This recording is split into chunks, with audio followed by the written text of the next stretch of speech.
Hello and welcome to another episode of Brew Time with me, Vincent Hung. On this channel I like to talk about all things to do with personal and financial well-being. So this weekend is Easter weekend and I've taken a few days off work to play golf. So I've been on the golf range and the golf course for 4 days now. And whilst I was playing yesterday, I realized one thing. I was like, how much do I actually spend on playing golf? So in this episode, I'm going to talk all about expenses. So why are expenses important? Well, because how much you save is a function of one, how much you earn and your expenses. So if how much you earn is more than your expenses, then well done, you're saving. So there are other reasons why I decided to make this video. And the first is my wife recently got a new job, which is better paying, which is great. And because of that, we've probably let our lifestyle creep a little bit and have spent a little more on eating out, buying things for the house and buying things that we might not actually need. So I wanted to track my expenses to see if we're spending beyond our means. The second reason is, it's March 2022 now, and if you think back to March 2021, we were actually in lockdown. So even if we had the money to spend or wanted to spend money, we couldn't because we were trapped at home. And the third reason is inflation has reached 7% in March 2022. So it's quite topical that our expenses are going to be going up. We see that in fuel prices, we're going to see that in our energy bills. So I think now is the best time to see what expenses I'm spending and to see where I can curb back to help keep that saving high and to minimize lifestyle creep.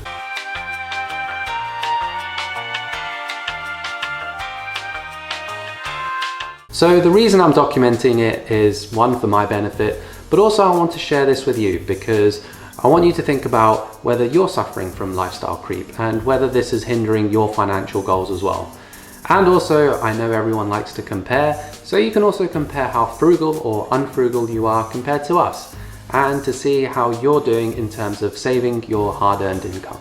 So before I share my spendings with you, I want to note 3 caveats. In my line of work, we do like a good list of caveats. So the first is the spending that I'm going to share with you is combined between me and my wife. So because we live together, all our spendings are together, it's very difficult to try and split out exactly what's mine and exactly what's my wife's. And because of this, there may be some economies of scale. For instance, if you're living on your own, your rent might be slightly higher per person than if you're living with someone else. The second caveat is there were some large expenses. So my wife is in the process of renewing her visa. These are not included in my expenses because these are one-offs that we have to do. So it's not like something we need to cut out. The third caveat is, if you watched my previous videos, you'll note that I have an investment property. I haven't included the cost and the income from this because, to be honest, I'm trying to target young professionals, and most young professionals who have recently come out of university and have gone into a job might not have an investment property. So I want it to be comparable, like for like.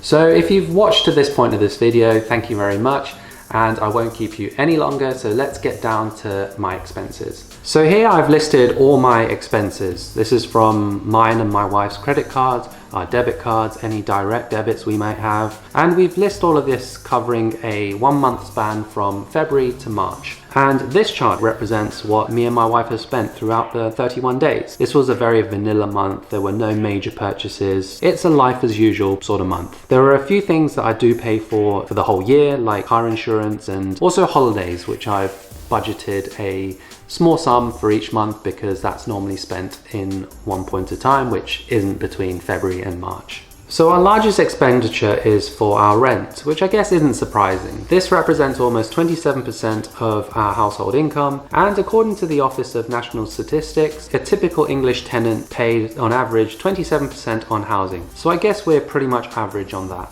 The next largest category is other.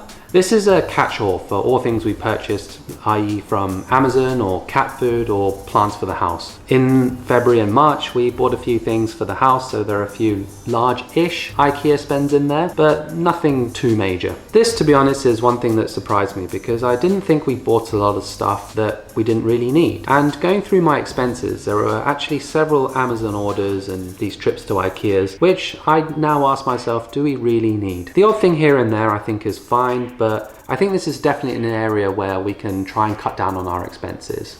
Groceries take up about 13% of our income, which again, according to nimblefins.co.uk, this should be around 11% of your household expenditure. I spend 10% of my income on eating out, and again, according to Nimblefins, the average household spend is about 9% or thereabouts. They say an average household spends about 6% of expenditure on utilities, and I'm at 5.3%, so I think I'm pretty average. There's also a 50-30-20 rule, which says you should be spending about 50% of your income on the necessities, so this is your rent, your bills, your groceries, etc. 30% on discretionary items, so this could be our trips to IKEA, our Amazon purchases, things like that. And then 20% of this goes onto our savings. And if you add up all my living costs for food, etc., I'm about 50%. Plus I'm saving about 25% of my income, albeit some of this saving is for my wife's visa application, so probably if you take that out, it's about 20%. So this exercise has taught me that my spending is actually pretty average, and being average is a good thing, isn't it?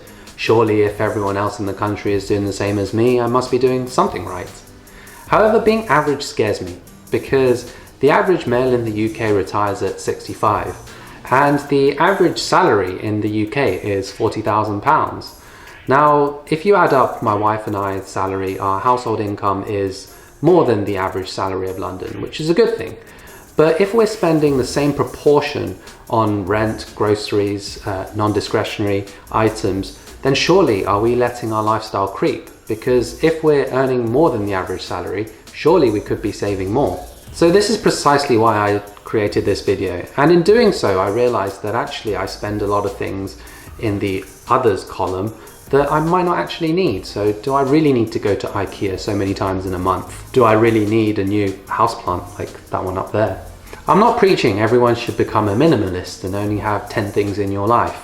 However, the next time you go out and you see a nice pair of shoes or a nice new jumper, you think twice about whether you need it or not, and whether that short-term dopamine hit is worth sacrificing for your financial future.